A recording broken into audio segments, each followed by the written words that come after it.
Hello friends, welcome back to our channel. ഞാൻ നിങ്ങളുടെ സ്വന്തം ബിനിയാണ്. ഇന്ന് നമ്മൾ കടല വെച്ചുള്ളൊരു സ്പെഷ്യൽ ഈവനിങ് സ്നാക്കാണ് തയ്യാറാക്കാൻ പോകുന്നത്. ഇപ്പോൾ എല്ലാവരുടെയും വീട്ടിൽ ഒരുപാട് കടലയൊക്കെ കാണുമല്ലോ. അപ്പോൾ അതിന് വേണ്ടിയിട്ട് 1/2 കപ്പ് കടലയാണ് എടുത്തിരിക്കുന്നത്. അത് നമ്മൾ നന്നായിട്ട് കുതിർത്തെടുത്ത് വെച്ചേക്കുന്നതാണ്. രാവിലെ തന്നെ വെള്ളത്തിലിട്ട് ഇതുപോലെ നല്ല രീതിയിൽ കുതിർത്തെടുത്ത് വെച്ചേക്കുന്നതാണ്.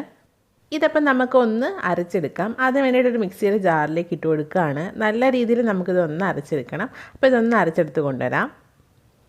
ഇപ്പോൾ ഇതെല്ലാം നന്നായിട്ട് അരച്ചെടുത്ത് കൊണ്ടുവന്നിട്ടുണ്ട്. ഈ ഒരു രീതിയിൽ നമുക്ക് കുതിർത്ത് വെച്ചിരിക്കുന്ന എല്ലാ കടലയും ഇതുപോലെ അരച്ചെടുത്ത് കൊണ്ടുവരണം. ഇനി നമ്മൾ ഇതിലേക്ക് കുറച്ച് കാര്യങ്ങൾ കൂടി ചേർത്ത് കൊടുക്കുന്നുണ്ട്. അതിന് വേണ്ടിയിട്ട് ഒരു വലിയ സബോള ഇതുപോലെ ചെറുതായിട്ട് അരിഞ്ഞ് വെച്ചിരിക്കുന്നതാണ്. അപ്പോൾ ചെറുതായിട്ട് തന്നെ അരിഞ്ഞ് വെക്കണം. പിന്നെ നമുക്ക് ഒരു ക്യാരറ്റിൻ്റെ പകുതി മാത്രം മതിയാകും. അത് ഇതുപോലെ ഗ്രേറ്റ് ചെയ്തെടുത്തേക്കുന്നതാണ്. പിന്നെ നമ്മുടെ എരിവിന് ആവശ്യമായിട്ടുള്ള പച്ചമുളക്, കുഞ്ഞുങ്ങൾക്കൊക്കെ ആണെങ്കിൽ വളരെ കുറച്ചിട്ടാൽ മതി. പിന്നെ നമുക്ക് ഇതിലേക്ക് വേണ്ടത് ഒരു കുഞ്ഞു കഷ്ണം ഇഞ്ചി വളരെ പൊടിയായിട്ട് അരിഞ്ഞ് വെച്ചതും കുറച്ച് കറിവേപ്പിലയും ചെറുതായിട്ട് അരിഞ്ഞതുമാണ്.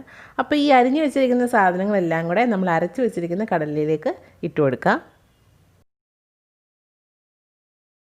അപ്പോൾ ഇതെല്ലാം ചേർത്ത് കൊടുത്ത ശേഷം ഇതിലേക്ക് 1 ടേബിൾ സ്പൂൺ കടലപ്പൊടിയും കൂടെ ചേർത്ത് കൊടുക്കുന്നുണ്ട്. അതായത് നമ്മുടെ കടലമാവ്, അതും കൂടെ നമുക്കിതിലേക്ക് ചേർത്ത് കൊടുക്കാം. പിന്നെ ഒരു 1 ടീസ്പൂൺ അരിപ്പൊടിയാണ് ചേർക്കുന്നത്, കുറച്ച് ക്രിസ്പി ആയിട്ട് വരാൻ വേണ്ടിയിട്ടാണ്.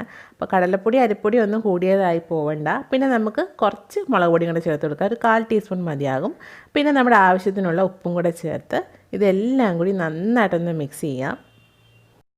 അപ്പോൾ നമ്മളിതിനി മിക്സ് ചെയ്യുന്ന സമയത്ത് കൂടുതൽ വെള്ളമൊന്നും ഒഴിച്ചു കൊടുക്കുകയും ചെയ്യരുത്. കാരണം ഓൾറെഡി നമ്മളുടെ കടലയൊക്കെ നന്നായിട്ട് കുതിർന്നാണ് ഇരിക്കുന്നത്.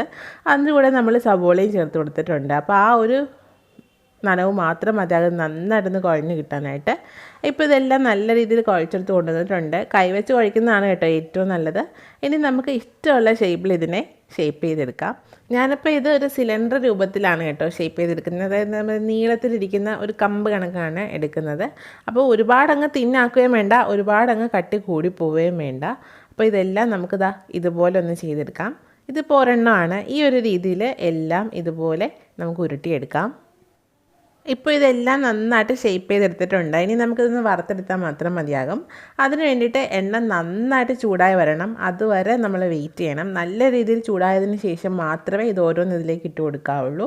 അപ്പോൾ ഇട്ട് കൊടുത്ത ശേഷം നമ്മളിത് തീ കുറച്ച് വെക്കണം. അപ്പോൾ ആദ്യം നല്ല ചൂടായിരിക്കണം, പിന്നെ നമ്മളിത് ഫ്ലെയിം കുറച്ച് കൊടുക്കുകയാണ് ചെയ്യേണ്ടത്. എങ്കിൽ മാത്രമേ ഇതിൻ്റെ അകമൊക്കെ നല്ല രീതിയിൽ വെന്ത് വരത്തുള്ളൂ.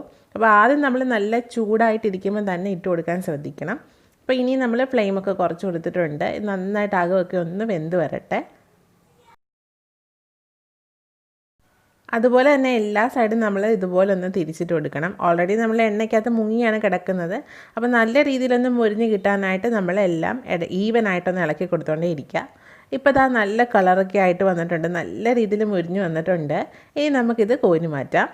ഈ ഒരു രീതിയിൽ നമുക്ക് എല്ലാം ഇതുപോലെ ഫ്രൈ ചെയ്തെടുക്കാം. അപ്പോൾ എല്ലാം ഫ്രൈ ചെയ്തെടുത്തിട്ടുണ്ട്. നമുക്കിനി ഇത് കഴിച്ചാൽ മാത്രം മതി. ഇതിൻ്റെ പുറം ഇപ്പം നല്ല ക്രിസ്പിയും അകം നല്ല സോഫ്റ്റുമായിട്ടൊരു സ്നാക്കുമാണ്. ഇനിയിപ്പോൾ കടല വെച്ച് കടലക്കറി മാത്രം ആക്കേണ്ട, ഇതുപോലെ വല്ലപ്പോഴും ഒരു സ്നാക്കും കൂടെ ചെയ്ത് നോക്കാം. ഇതിനപ്പം സോസും കൂടെ കൂട്ടി കഴിക്കുമ്പോഴാണ് കേട്ടോ നല്ല ടേസ്റ്റി ആയിട്ട് വരുന്നത്. അപ്പോൾ ഇന്ന് തന്നെ എല്ലാവരും തയ്യാറാക്കി നോക്കുക. എന്നിട്ട് നിങ്ങളുടെ അഭിപ്രായങ്ങളും എന്നെ മറക്കാതെ അറിയിക്കുക. ഇന്നത്തെ നമ്മുടെ ഈ ഈവനിങ് സ്നാക്ക് എല്ലാവർക്കും ഇഷ്ടമായിട്ടുണ്ടെന്ന് കരുതുന്നു. വീഡിയോ ഇഷ്ടമായിട്ടുണ്ടെങ്കിൽ ലൈക്ക് ചെയ്യാനും ഷെയർ ചെയ്യാനും ചാനൽ സബ്സ്ക്രൈബ് ചെയ്യാനും മറക്കരുത്. അടുത്ത ദിവസം മറ്റൊരു വീഡിയോയുമായി നമുക്ക് വീണ്ടും കാണാം. Till then take care.